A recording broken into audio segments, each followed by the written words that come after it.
Welcome everyone. तो आज की इस वीडियो प्रेजेंटेशन में हम क्रॉनिक किडनी डिजीज के बारे में पढ़ने वाले हैं, जिसको क्रॉनिक रीनल फेलियर भी कहते हैं। तो शुरू करते हैं इंट्रोडक्शन के साथ।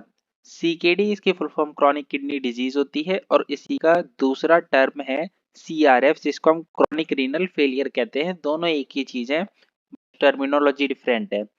तो देखते हैं है क्या चीज। CKD is a progressive condition where the kidneys gradually lose their function over time. It is often asymptomatic in early stages. ये एक ऐसी कंडीशन होती है जो टाइम के साथ साथ हमारी किडनी का फंक्शन खराब करती जाती है। यानी जैसे जैसे टाइम बीतेगा वैसे वैसे उसकी स्टेजेस बढ़ती जाएंगी और उसका फंक्शन जो है वो लूज होता रहेगा टाइम के साथ साथ और किडनी खराब होती रहेगी। Irreversible decline in kidney function over a long period of time due to any reason is known as chronic renal failure। यानी कि जो chronic kidney disease या फिर chronic renal failure है उसमें irreversible decline होता है किडनी फंक्शन में। किसी भी कंडीशन की वजह से हो, कुछ भी हो, लेकिन अगर किडनी अपना फंक्शन इरिवर्सिबली डिक्लाइन करती है जो जिसको हम रिवर्सिबल नहीं कर सकते, तो उसको हम सीकेडी कंसीडर करते हैं। इसकी 4 स्टेजेस होती हैं सीकेडी की। जो फर्स्ट स्टेज होती है वो होती है kidney damage with normal GFR. तो इसमें क्या होता है कि जो जीएफआर लेवल होता है वो 90 से अबव होता है या फिर 90 तक होता है, तो उसको हम नॉर्मल लेते हैं। जो हमारा नॉर्मल जीएफआर लेवल होता है ग्लोमेरुलर फिल्ट्रेशन रेट की, हमारा जो ग्लोमरस है किडनी का, वो 1 मिनट में कितना ब्लड फिल्टर करता है।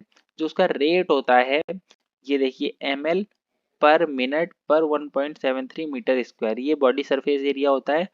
तो ये किडनी डैमेज जो होती है 90 से जब नीचे जीएफआर आने लगता है तब हम कंसीडर करते हैं कि किडनी डैमेज होने लग गया।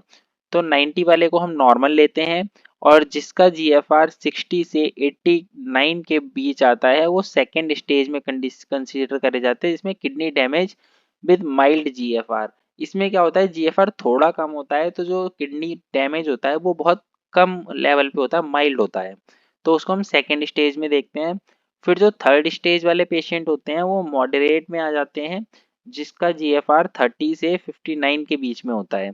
तो ये जीएफआर वाले जो थर्ड स्टेज में आते हैं, सेकेंड स्टेज तक में तो जो किडनी का फंक्शन है वो रिवर्सिबल हो सकता है, किडनी इंप्रूवमेंट कर सकती है। लेकिन जब थर्ड स्टेज आ जाती है तो थर्ड स्टेज के बाद बहुत मुश्किल हो जाता है कि किडनी का जो फंक्शन है वो किडनी लूज ना करे परमानेंटली। तो यहाँ जो थर्ड स्टेज तक पेशेंट आ जाते हैं उनका जीएफआर फिर बाद में गिरता ही रहता है। फिर उसके बाद फोर्थ स्टेज आती है, ये सीवियर पेशेंट वाली होती है, सीवियर जीएफआर। तो इसको 15 से 29 के बीच के पेशेंट रखे जाते हैं। और जो फिफ्थ वाली आती है लास्ट स्टेज, जिसको हम ESRD कहते हैं, एंड स्टेज रीनल डिजीज, उसी को हम किडनी फेलियर कहते हैं। फिर इसके बाद जीएफआर जब 15 से डाउन चला जाता है तब हम पेशेंट को डायलिसिस पर लेके आते हैं और डायलिसिस के बिना इस लेवल वाले पेशेंट जिंदा नहीं रह सकते। या तो उनको डायलिसिस कराओ या फिर उनका किडनी ट्रांसप्लांट कराओ, और उनका जो फंक्शन होता है किडनी का वो प्रॉपर लॉस हो जाता है परमानेंटली, और उसको ना तो हम रिवर्सिबल कर सकते हैं ना ही ठीक कर सकते हैं कभी भी लाइफ टाइम में। तो ये वाले जो पेशेंट होते हैं इनके लिए डायलिसिस होती है, किडनी ट्रांसप्लांटेशन होता है। तो ये 5 स्टेज होती हैं इसकी सीकेडी की, जिसमें हम पेशेंट को डिवाइड करते हैं। फिर इसके क्लिनिकल साइंस सिम्टम्स होते हैं सीकेडी के, जिसमें पहला आता है ओलिगुरिया। ओलिगुरिया मतलब होता है डिक्रीज्ड यूरिन आउटपुट, यानी कि टॉयलेट नहीं आती, थोड़ी थोड़ी थोड़ी थोड़ी आती है या फिर ड्रॉपलेट में आती है। दूसरा होता है पॉलीयूरिया, यानी कि कई बार टॉयलेट आती है तो बहुत फ्रीक्वेंसी के साथ आती है, बार बार टॉयलेट लगती है। ये डायबिटीज वाले पेशेंट में देखने को मिलता है पॉलीयूरिया।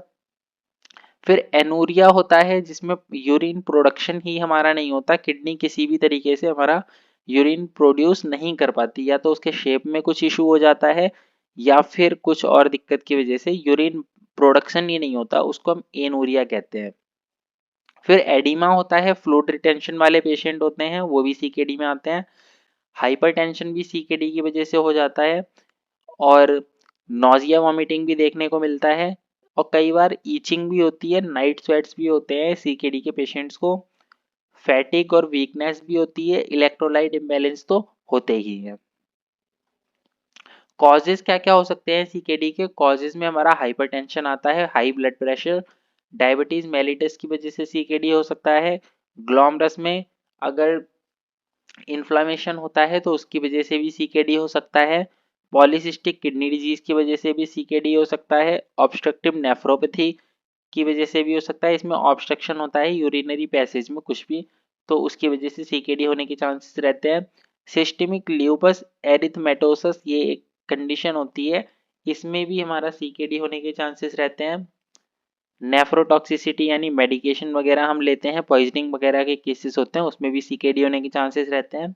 एक रिकरेंट किडनी इन्फेक्शन, बार बार किडनी में इन्फेक्शंस वगैरह होते हैं तो उसकी वजह से भी सीकेडी होने के चांसेस रहते हैं। फिर हम इसका जब डायग्नोसिस करते हैं सीकेडी का, तो डायग्नोसिस में हमारा सबसे पहला मेडिकल हिस्ट्री लेंगे, फिजिकल एग्जामिनेशन करेंगे पेशेंट का। ब्लड टेस्ट में जो सीरम क्रिएटिनिन और बन के लेवल्स हैं वो बढ़े हुए मालूम पड़ेंगे।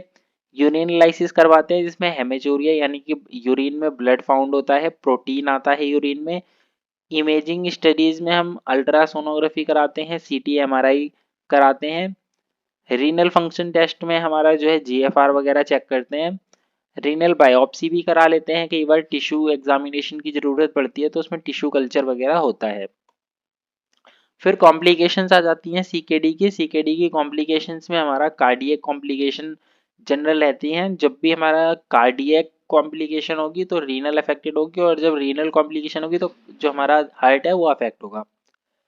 इलेक्ट्रोलाइट इम्बैलेंस हो जाते हैं, यूरेमिक सिंड्रोम्स होते हैं यूरिया की वजह से, ब्लीडिंग डिसऑर्डर्स हो जाते हैं, कोएगुलोपैथी वगैरह, एडिमा हो जाता है, मसल वीकनेस होने लगती है जब भी सीकेडी के पेशेंट्स में, रेस्पिरेटरी डिसऑर्डर हो जाते हैं कई बार, पल्मोनरी एफ्यूजन वगैरह, न्यूरोपैथी होती है जिसमें हमारी नर्व डैमेज होने लगती है, सीकेडी इंड्यूस्ड एनीमिया भी होता है, इसके बारे में भी हम आगे बात करेंगे। तो ये सारी जो कॉम्प्लिकेशन होती हैं ये सीकेडी की वजह से होती हैं।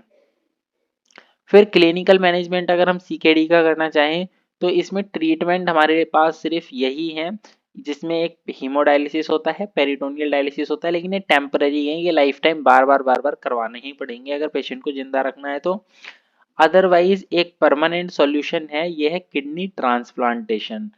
तो किडनी ट्रांसप्लांटेशन जब होगा तभी पेशेंट परमानेंटली इस प्रॉब्लम से बच पाएगा, अदरवाइज उसको हीमोडायलिसिस, पेरिटोनियल डायलिसिस बार बार स्टेबल करने के लिए करनी ही पड़ेगी। फिर हम देखते हैं ड्रग मैनेजमेंट जब भी हम करते हैं तो उसमें एंटी हाइपरटेंसिव देते हैं, क्योंकि हाइपरटेंशन के पेशेंट हो जाते हैं सीकेडी में तो उनका जो है ब्लड प्रेशर कंट्रोल करना पड़ता है, जिसके लिए हम एस इनहिबिटर या फिर एआरवीज देते हैं। डायूरेटिक्स हम यूज करते हैं, डायूरेटिक्स हमारा फ्लूइड रिमूव करने के लिए होता है, इसमें लोब डायूरेटिक होता है, थायजाइड्स यूज करते हैं। डायूरेटिक्स के भी अलग अलग फंक्शन है तो ये भी हम आगे बाद में पढ़ेंगे।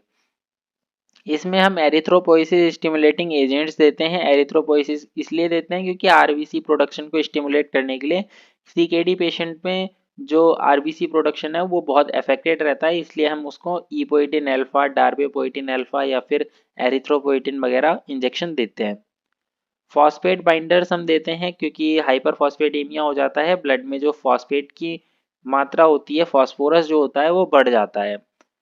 फिर एंटी कोगुलेशन या फिर एंटी प्लेटलेट्स का यूज़ भी करते हैं क्योंकि इसमें जो होता है क्लॉटिंग के बहुत चांसेस रहते हैं। जब भी हम डायलिसिस करते हैं सीकेडी पेशेंट्स में तो क्लॉटिंग के चांसेस से बचने के लिए हम हिपेरिन का यूज़ करते हैं, और कुछ पेशेंट्स में हम जो इंटरनल क्लॉटिंग है वो ना हो उसके लिए एस्पिरिन वगैरह प्रोवाइड करते हैं। फिर नर्सिंग केयर आ जाती है, नर्सिंग केयर में जो उनका काम होता है वो पेशेंट असेसमेंट करना होता है, यूरिन आउटपुट को मॉनिटर करते हैं, फ्लूइड मैनेजमेंट देखते हैं, इलेक्ट्रोलाइट मॉनिटरिंग करते हैं और उसका मैनेजमेंट भी करते हैं। मेडिकेशन एडमिनिस्ट्रेशन करते हैं, preventing complications, vital science monitoring करते हैं, इन्फेक्शन को प्रिवेंट करते हैं, न्यूट्रिशनल सपोर्ट देते हैं, पेशेंट एजुकेशन देते हैं। Thank you. तो आज के लिए बस इतना ही। जय हिंद, जय भारत।